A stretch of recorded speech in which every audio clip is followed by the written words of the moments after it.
This is a 1951 Dodge Crusader.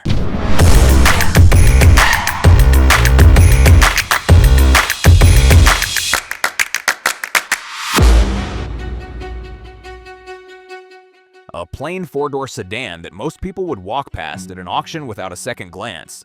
But in the hands of the crew at Half-Ass Customs, this forgotten Dodge is about to be chopped, welded, painted, and turned into a full custom cruiser from the ground up. What starts as a weird but solid old sedan with a swapped V8 becomes a complete start-to-finish build. Roof chop, metal surgery, paint, interior, and road miles. This is the entire journey, from overlooked auction car to finished driven custom. The 1951 Dodge Crusader, an unassuming Canadian market sedan that rolled into Half-Ass Customs shop with a 318 swapped in and a plan already forming in the builder's head. The crew notices the car's strengths right away. The diff's been changed, the chassis is solid, and underneath the dust, it's a patient canvas.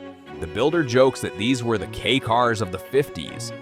Common, practical, and not the kind of car people expected to become a custom icon.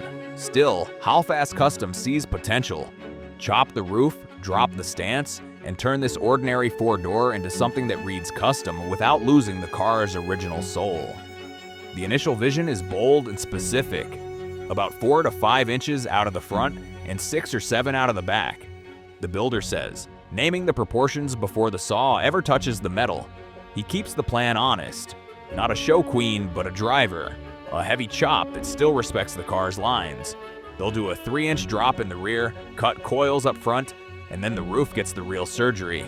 Inside, the interior needs work, but not miracles. Door panels exist, some trim is homemade, and the basics will come together once the metal is right. There's a soft spot for these cars. The builder wants to keep personality, not erase it. For now, the Crusader is an auction find waiting for patient hands and careful cuts. The teardown begins the real work. Remove garnish moldings, yank out seats, and strip anything that will complicate a precise chop. This is the stage where the car stops being a car and becomes a project. Quiet, meticulous, and full of small decisions.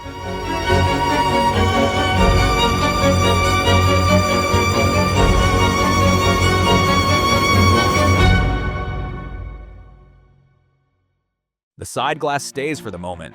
The builder tapes it to protect from grit, hoping the fragile pieces survive the coming storms of saw and grinder.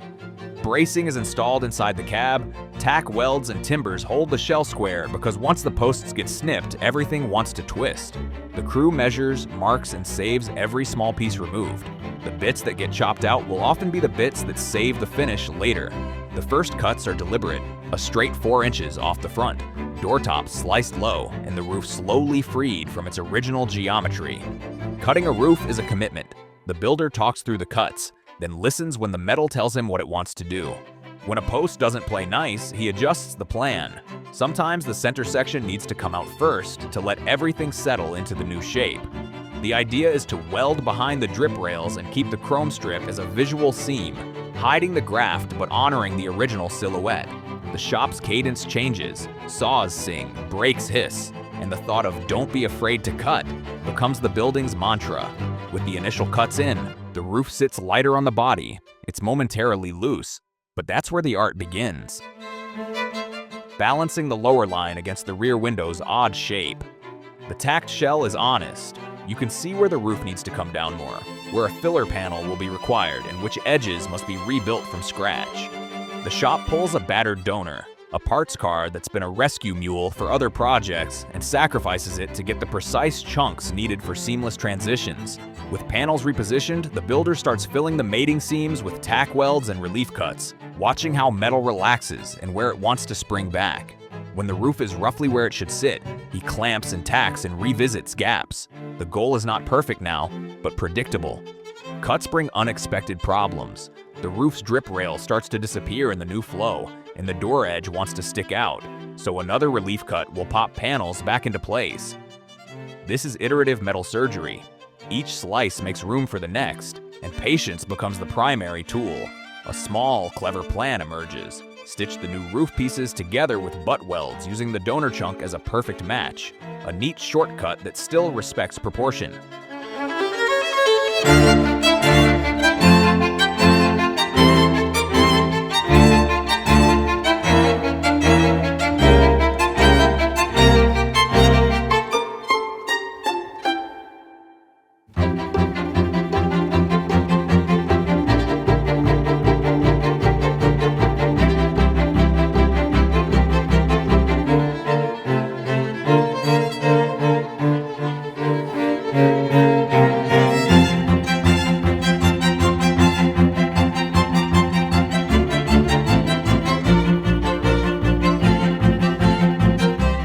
welding the roof together is a study in heat control. Short stitches, measured cooldowns, and lots of clamps to keep everything honest. He grinds, checks, re-welds, and repeats. Each pass reduces the seam's visibility and refines the roof into a single, confident skin. The camera lingers on spark trails in the wet shine of fresh metal. It's the quiet, repetitive craft that makes the final reveal believable. At this stage, small mistakes are fixed with small metal patches. Big mistakes would have forced a rethink, but the builder's choices keep the project moving forward. The roofline already reads lower and meaner, but the details matter. That tiny strip under the drip rail will define whether the chop looks deliberate or hacked. He acknowledges the frustration of fitting door edges and looped trims. These micro issues take time and a willingness to recut and refit until the eye is satisfied. He keeps a little inventory of stabbable pieces, bits of roof and door top that will plug gaps and smooth transitions without inventing new profiles.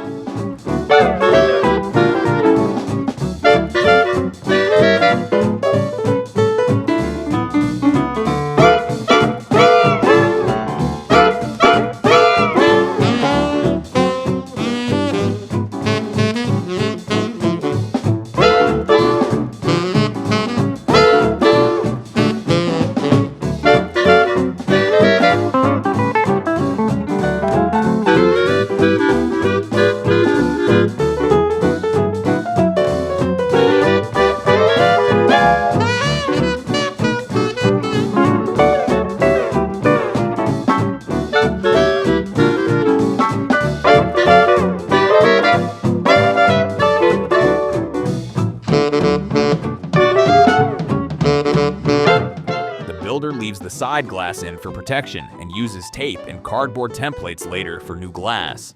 It's a mix of old school metal skill and practical problem solving.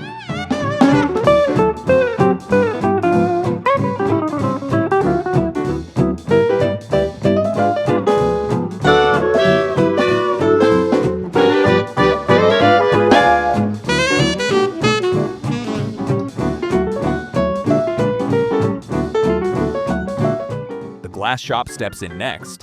Templates are made in cardboard, then transferred to glass to get replacement side and rear pieces cut with exacting accuracy.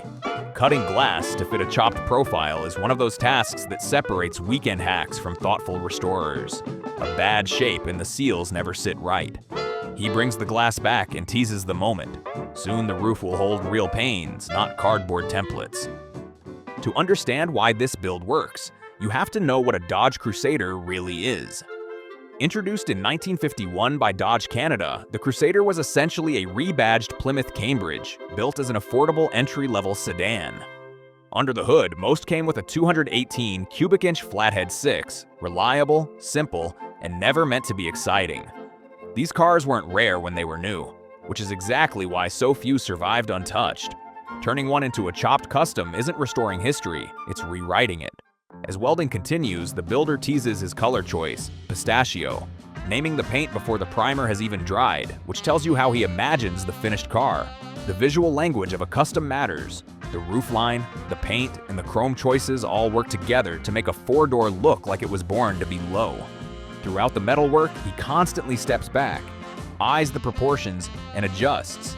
The human eye is the ultimate judge here. With most seams welded, he moves to cleaning up the welds, grinding to a flush finish and using handy tricks, like a copper spoon for zip cuts to get runway-smooth gaps. A small slip here and there is fixed. A little extra metal is added there and the roof begins to read as one continuous surface. He admits grunting, sanding, and the physical toll of this stage. Filler and sanding beat up hands, but slowly the roof becomes paint-ready.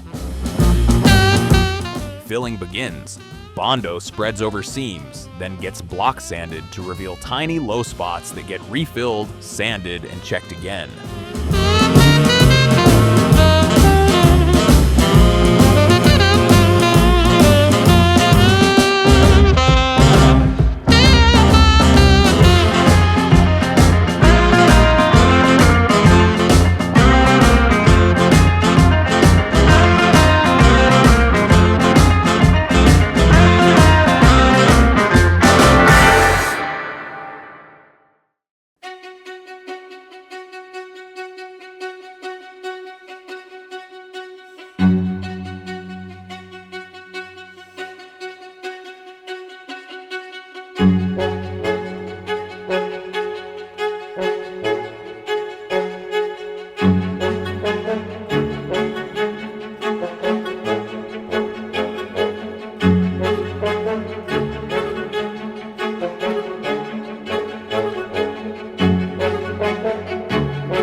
This is the part the builder calls tedious and sore on the hands, but it's also where the magic grows.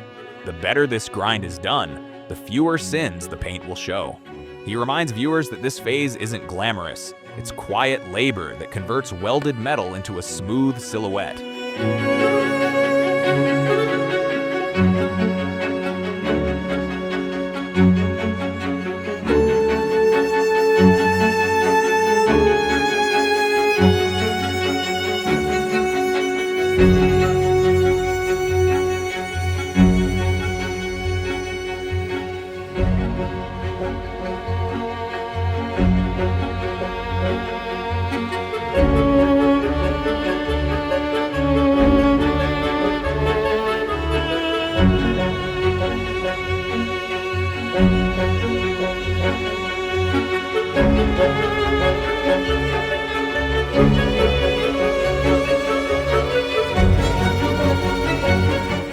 Primer comes next. Masking, rattle can touch-ups, and an initial full primer coat that turns the whole roof one neutral color so the last flaws become obvious.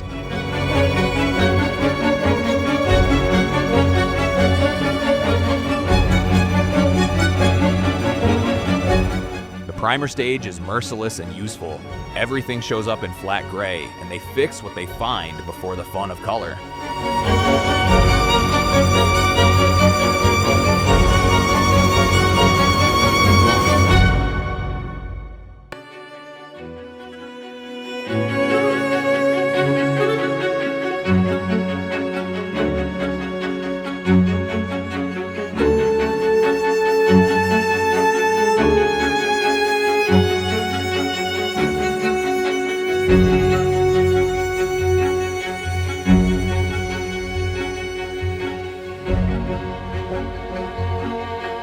While the primer cures, the crew shifts to the jams and door gaps, prepping to paint the roof and match the rest of the car's finish.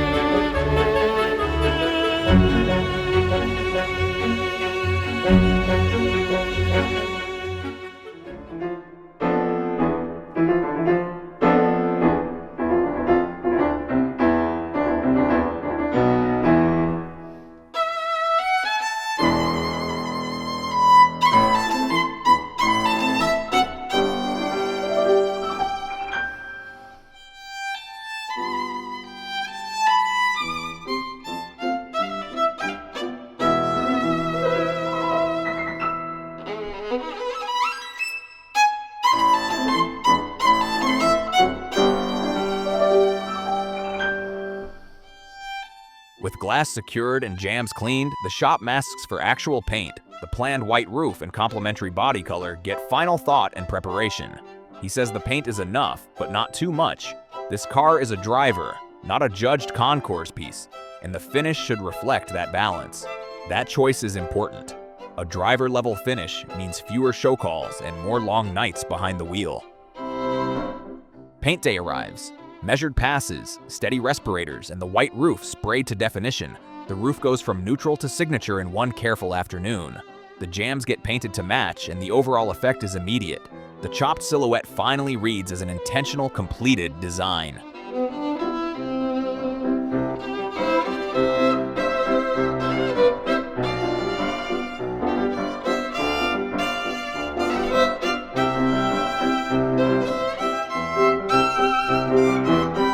While the paint cures, the builder turns attention to interiors and mechanicals, seats, simple carpets, and functional panels that suit a winter driver's life. He admits the seat bottom is bunk and plans a pragmatic fix. Maybe snag a better piece from the parts car or repurpose the existing cushions with new cover and padding. Upholstery is pragmatic. The builder sources material, sews basic seat bottoms, and reuses existing panels made by the previous owner when it makes sense. Door panels get trimmed in. Carpets are cut to fit, and the interior moves from rough salvage to tidy cockpit. Comfortable, not couture.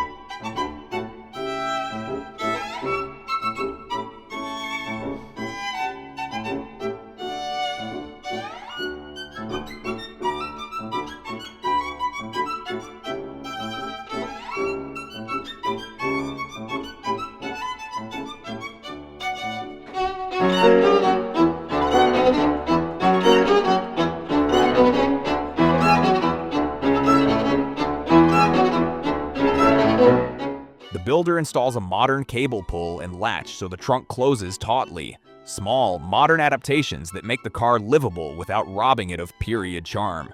The final checks are routine but essential. Fluids, bleed the brakes, tune the engine, and a quick inspection of handles, crank windows, and that new trunk latch. The shop isn't chasing perfection, they're chasing coherence. Everything should fit, function, and look like the same design story.